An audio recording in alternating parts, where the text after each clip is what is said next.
India's leading institute for medical engineering and foundation preparation is now in Vasco, Ponda and Mapsa. Fulfill your dreams of becoming a doctor or engineer with Akash Byju's. Enroll for instant admission cum scholarship test. Admissions open.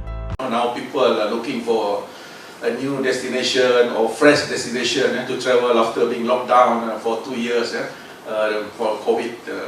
But now we are back after the pandemic. We just opened our border 1st April, and then our flights start coming in, the national flights. And also we have this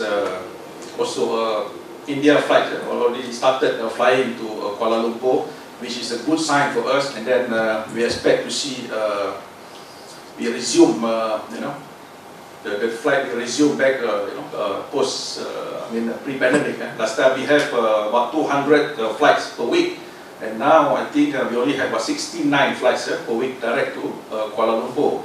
So I think slowly but surely, I think this will back to normal.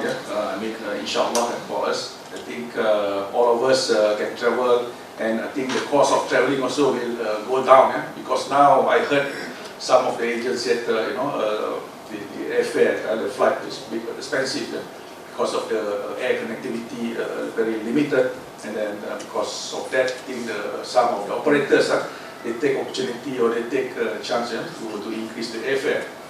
But in case for Malaysia, I think I heard some of the operators, airlines, they will come back in next month, August, like Malindo. Now they have renamed their airlines is Batik Air, Malindo, and also Asia. They are coming back very soon to India.